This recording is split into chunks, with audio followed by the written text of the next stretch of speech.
Boa tarde a todos. Meu nome é Luiz Nhambomba, mais conhecido por Jeitoso, enquanto ativista. Eu sou jurista, ativista e consultor de direitos humanos LGBT. Hoje nós temos como convidado especial o Wilson para a reestreia do nosso programa de educação cívica LGBT voltado para a saúde e proteção legal.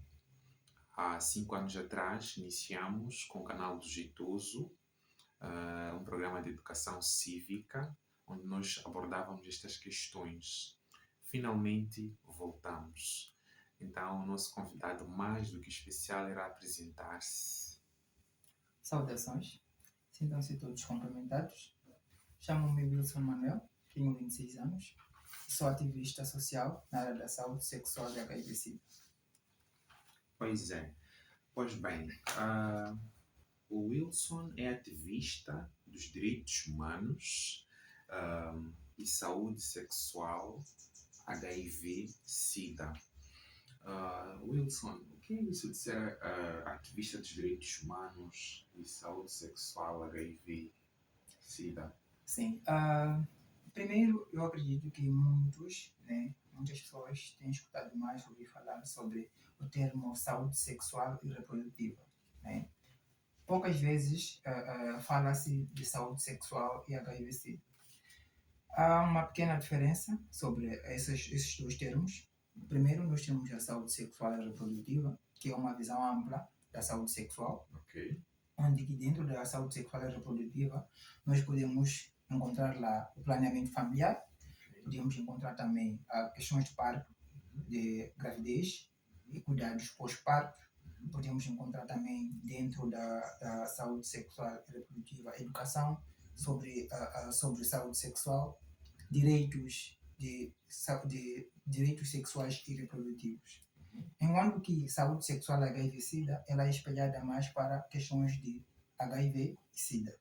Então, dentro da saúde sexual e HIV/SIDA, nós encontramos questões como a testagem de HIV, encontramos também redução de estigma e discriminação, encontramos prevenção do próprio HIV e encontramos também termos como tratamento, de cuidados e tratamentos com antirretrovirais para as pessoas infectadas com o vírus da HIV. Uau, interessante. Mas olhando em especial para a comunidade LGBT, quando a gente fala de saúde sexual e reprodutiva, será que não estaríamos aqui a fazer uma ilusão, de certa maneira, a exclusão dessas pessoas ou desse grupo em especial? Ela acaba sendo inclusiva, de certa maneira, ou abrange, de certa maneira, essa comunidade? Tem alguma diferença? Bem, a questão da saúde sexual e reprodutiva, isso é para todos, né? Sendo LGBT, sendo heterossexual, sendo homem, sendo mulher, né? E dentro da saúde sexual e reprodutiva individual, mostra os direitos de cada pessoa como indivíduo, né? Relativamente à reprodução, né? Com quem escolher, com quem eu tenho o direito de escolher com quem ter filhos, me envolver sexualmente, com quem fazer planos, com quem posso fazer planeamento familiar, né? Com quem eu quero construir uma vida, né? Então, não que seja imposta. Então, saúde sexual e reprodutiva, ela abrange tanto os homens, mulheres, LGBTs ou pessoas heteros. Sim. Muito bem, muito bem. E quando falamos de saúde sexual e HIV/SIDA, o que é que queremos exatamente abordar ou proteger? Ok. Quando falamos sobre saúde sexual e HIV/SIDA, nós estamos especificamente a falar sobre questões da infecção do vírus do HIV e toda a questão do HIV e SIDA. E nesse contexto, primeiro, perdão, o HIV e SIDA, há uma diferença que não é muito notada ou não é levada não é muito considerada entre o HIV e o SIDA. Quando fala sobre o HIV, as pessoas já imaginam uma doença, um diagnóstico terminal. Mas o HIV é apenas um vírus. Né? Uma pessoa com o vírus HIV é apenas uma pessoa portadora do vírus. Um vírus que, por acaso, se não ser tratado, não ser controlado ou cuidado, ele pode causar uma doença, pode causar o SIDA. Né? Então, é possível um indivíduo estar infectado pelo vírus da HIV, viver, né, tratando o vírus da HIV, nunca ter SIDA. Né? Nunca ter SIDA. Então, há uma grande diferença. O HIV é apenas o vírus, uma pessoa portadora do vírus HIV, não está doente. Mas o SIDA é a fase vulnerável do próprio vírus. Quando a pessoa não controla o vírus, quando entra no nosso organismo, ele destrói as células de defesa do nosso corpo. Células de defesa, essas que são responsáveis pela proteção do nosso corpo. Né? Sem elas, nós ficamos vulneráveis, nosso corpo fica vulnerável a qualquer infecção, qualquer doença. Eu gosto de usar um exemplo, como um quartel. Um quartel tem muitos soldados que protege e defende. Um quartel sem soldados, ele não é nada, né? É apenas um lugar. Quando o nosso organismo, o nosso corpo é um quartel. As células de defesa do nosso corpo são os soldados, né? Quando o inimigo aparece, que são os vírus da HIV, quando o inimigo aparece, as nossas células de defesa, os nossos soldados, eles estão prontos para combater. Mas, de certa forma, os vírus podem vir de uma forma estratégica que o nosso organismo não tem capacidade, né, para se defender. Então, nós precisamos de ajuda. Quando o vírus entra no nosso organismo, vai acabar destruindo cada soldado. Ele vai acabar destruindo cada soldado do nosso organismo. Deixa o organismo vulnerável. O soldado fica sem nenhum soldado. O quartel fica sem nenhum soldado. Desculpa, quer dizer. O quartel fica sem nenhum soldado. Quando um quartel fica sem soldado, o que acontece? Qualquer um pode entrar. Qualquer um pode invadir. As crianças podem brincar lá dentro, porque não está ninguém para proteger. Mas, se tiver soldados, ou se tiver ajuda, se tiver, de certa forma, já entra a questão dos antirretrovirais para alguém que acaba sendo infectado pelo vírus da HIV. Os antirretrovirais servem como se fosse um reforço, né? Um quartel, os soldados, quando estão a ser atacados, eles pedem reforços. Então, o antirretroviral ele serve como um reforço, né?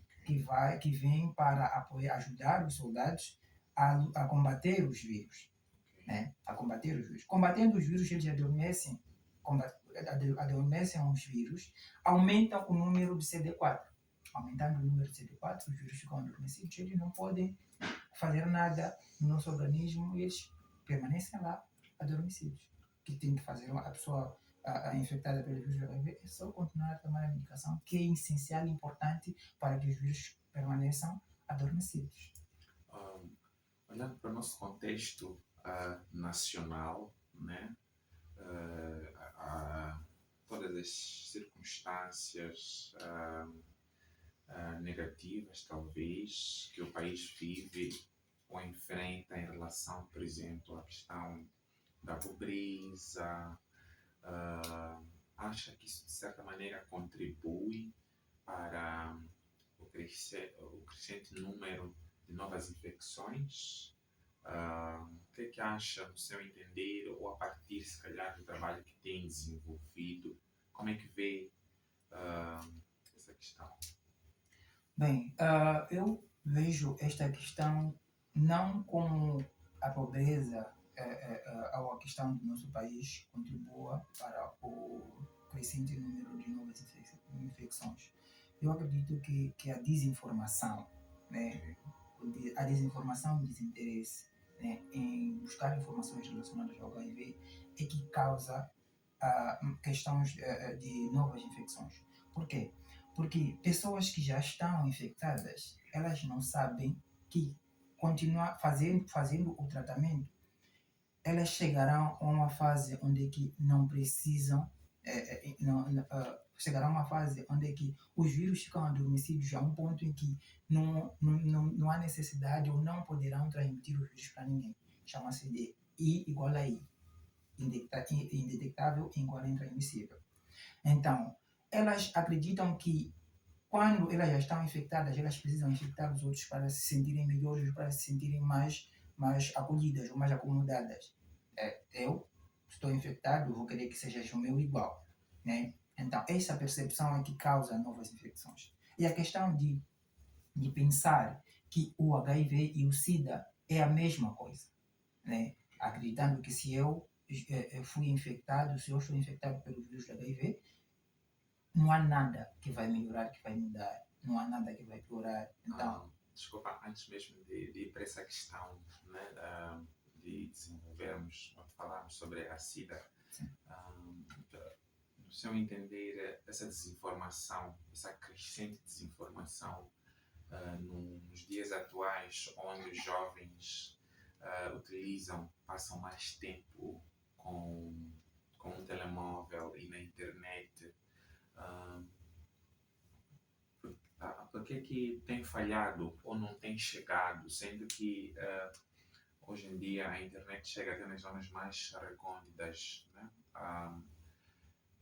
Temos também alguns meios de comunicação, em a televisão, que as pessoas ainda aderem bastante, apesar delas passarem mais tempo na internet. Tem também a rádio. O que é que tem a dizer sobre isso? Bem, nós temos todos esses meios de comunicação, né? Mas nós vemos que nós usamos mais as redes sociais para, de certa forma, assistir algo que nos entretém. Né? E, de certa forma, acreditamos que falar sobre sexualidade, falar sobre saúde, falar sobre HIV, de certa forma, acreditamos que é uma coisa que não nos entretém. Então, isso não capta nossa atenção. E, de certa forma, a forma de passar essa mensagem acaba sendo muito pouco criativa, né, para os jovens. De certa forma, quando passa-se essa mensagem sobre sexualidade e saúde sexual, sempre é de uma forma superficial, né? Nós temos tantos tabus no nosso país, né? Temos tantas limitações que nós jovens não temos com quem conversar relativamente à nossa sexualidade, relativamente à nossa saúde sexual, né? Não podemos conversar com os nossos pais de forma aberta, não podemos conversar com os nossos amigos, porque quando estamos entre amigos nós temos que conversar, um tem de mostrar que é melhor que o outro e é uma questão de comparação. Nós temos ativistas que falam sobre isso, mas tem muito pouco interesse dos jovens, muito pouco interesse da sociedade em querer saber, em querer entender, se aproximar. Tem ativistas que procuram a sociedade, vão nos bairros, de casa em casa, para conversar a respeito da saúde sexual e falar sobre saúde sexual. Mas o interesse da sociedade é muito pouca, né? Então, eu acredito que é uma questão de consciencialização da sociedade a ter mais interesse, ter mais atração em aprender e falar sobre estas questões. Por conta dos tabus que nós temos no país, essa questão causa muitas outras novas infecções. Então, face a esta situação que nos apresenta de situações culturais, né, costumes, né, que de certa maneira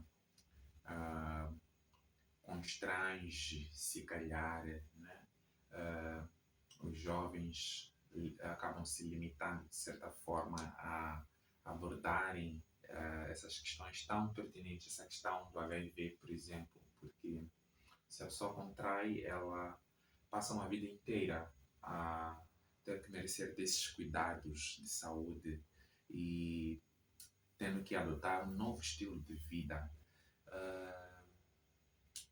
ah, que conselho você deixa, né, para que se mude, né, alguma dinâmica ah, a favor, né, olhando num sentido positivo, né, de trazer uma boa informação sobre este mal, né, no sentido de proteger, de incentivar os jovens a se protegerem mais, independentemente do gênero.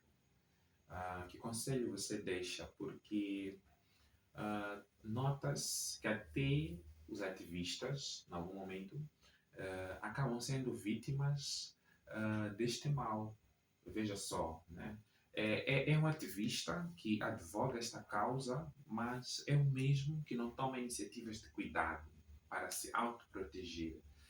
Então, parece haver aqui uma incongruência, né? Eu tenho aqui um leque de informações, tenho se calhar um catálogo, né? Que possa me explicar sobre essas questões de certa maneira. Tenho até o acesso a uma indicação, veja só, né? Mas ainda assim, né? No momento em que eu devia me proteger, né? Sou eu mesmo que não tomo iniciativa, né? O que é que acha que está a falhar? Será que é uma questão de conscientização que está a ser fraca? Ou é uma cultura, né, negativa em relação à aderência desses cuidados de saúde que está sendo enraizada nos jovens? Mesmo para terminar. Ok? O conselho que eu deixaria, né, para mitigar essa questão seria temos que normalizar, né? Normalizar a questão da saúde sexual, falar sobre HIV e SIDA de uma forma aberta, porque geralmente quando falamos sobre HIV e SIDA, nós falamos mais sobre a prevenção. Ok. Quando nós estamos em um grupo de pessoas, né, nós não sabemos quem não tem cara, quem está infectado e quem não está. Quando nós nos focalizamos simplesmente na prevenção, nós acabamos não chamando a atenção ou acabamos não ganhando a atenção das pessoas que já estão infectadas. E elas precisam de informações. Mas elas já não vão correr atrás de buscar informações porque vê que aí está a falar da prevenção. E ela sente como se o fato dela já estar infectada já é tarde demais para esta pessoa. E pais, mães, acredito que devemos falar mais sobre estas questões com os nossos filhos, nas nossas casas. Tem pais, tem mães que não sabem que seus filhos são 2, 3 anos, né, em cuidados de tratamentos para o HIV. Porque não conseguem dar um espaço dentro de casa para poder conversar. Imagine eu, amanhã, acabo contraindo o vírus de HIV. Eu acredito que não teria a liberdade ou abertura para chegar aos meus pais e contar sobre isso, porque eles nunca falaram comigo a respeito disso. E quando eles falaram sobre isso, falaram de uma forma pesada, né? Como se fosse uma coisa muito errada. E, de certa forma, é associada à promiscuidade, é associada a questões de sexo descuidado também. É sexo descuidado, mas existem várias outras formas de contrair o vírus da HIV. Né? Tem crianças que já nascem com o vírus da HIV, porque, de certa forma, os seus pais ou a sua mãe não teve informações, não teve apoio suficiente, ou, de certa forma, também teve negligência de aceder aos cuidados de tratamento atempadamente. Então, ela já cresce com essa questão. Então, há várias formas de contrair o vírus HIV. O que nós temos que fazer para melhorar a nossa comunicação é normalizar, é falar de forma aberta. Né? Não é necessário só que os ativistas falem. Nós temos que conversar a respeito disso. Normalizando esta questão, é que nós vamos consciencializar as pessoas. Né? É que nós vamos consciencializar as pessoas. Então vamos conversar sobre isso, falar sobre isso. Pais, mães, amigos, vizinhos, falemos sobre o HIV-Sida, porque é a realidade. Nós evitamos, nós temos tabu com relação ao HIV-Sida, mas nós estamos há anos e anos e anos com novas infecções. Temos informação no país, o tratamento do HIV é gratuito, a medicação é gratuita para controle do vírus, né? Informações, o apoio psicossocial é totalmente gratuito, mas a questão é mesmo de normalizar, né? Saber que um pai, se o meu filho vier para casa e dizer que está infectado, qual é a primeira coisa que eu, como pai, irei pensar ou fazer? Primeiro é a saúde do meu filho. Então, eu irei colocar na minha cabeça que existem várias formas de contrair. Então, não é um julgamento, é uma questão de encontrar como uma família uma forma de solucionar e organizar, porque o HIV hoje em dia é muito menos perigoso do que muitas outras doenças, né? O HIV, como eu disse, é apenas o vírus e é possível controlar o vírus e não ficar doente, não ter o SIDA. Então, por que nós não normalizamos essa questão? Não no sentido de não nos protegermos, nós vamos falar sobre a prevenção sempre. Mas sempre depois que falarmos sobre a prevenção, vamos falar sobre cuidados de tratamento, retenção para cuidados de tratamento para pessoas que já estão infectadas, né? Eu acredito que só assim nós teremos um resultado positivo, né? Um resultado positivo para aquilo que são redução de novas infecções para o vírus HIV e retenção ao cuidado de tratamentos para as pessoas que estão em tratamento e muito mais a questão da supressão viral, né? Para as pessoas que estão em cuidado de tratamentos, seguem as recomendações médicas, teremos uma supressão viral e não poderão se preocupar em infectar outras pessoas. Uau, uma aula, hein? Jeitosos e jeitosas. Esta, na verdade, é a estreia, é a reestreia desse nosso rico programa em educação cívica, de direitos humanos, de saúde, num cômputo assim geral, porque não deixa de ser humano, e tendo em atenção os LGBTs, né? E disse uma questão muito, muito bonita, né? Muito, extremamente importante.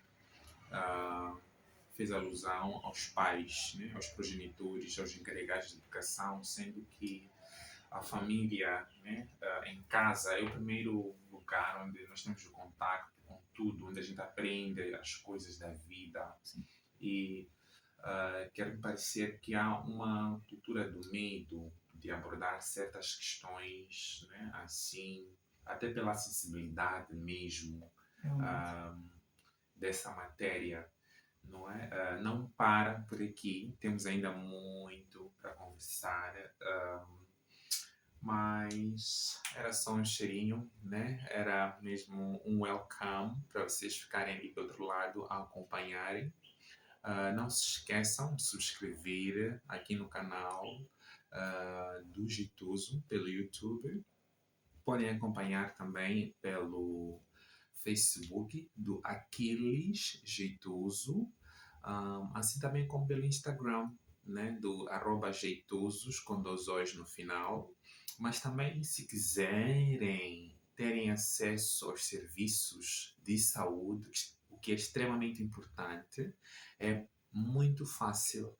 Basta vocês acessarem o Facebook do Luiz Assistente Virtual e vocês poderão marcar ou agendar uma sessão de saúde pelo QuickRx, que na verdade é um programa, né, virtual ou online para atender aquelas pessoas que não podem ou não estão em condições de se deslocar de casa para o centro de saúde mais próximo para terem pelo menos informação, não é? Que lhes direcione em relação a alguma enfermidade que estiverem a passar, pode não ser necessariamente em relação ao HIV,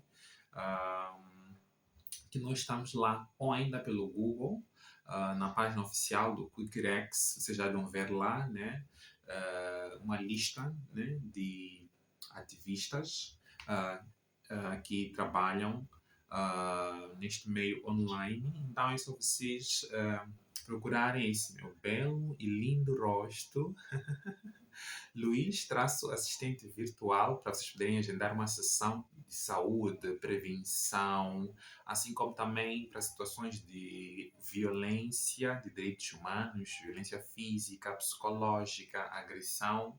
Tem ali esse lindo aplicativo que a Lambda, em parceria com a FDC, criaram para poder dar continuidade desse trabalho tão importante para o desenvolvimento do nosso país. Até uma próxima. Muito obrigado. Está o Wilson. O Wilson, só para vos lembrar, ele é ativista dos direitos humanos e saúde sexual, HIV, SIDA. Muito obrigado, Wilson. Obrigado. Estamos juntos.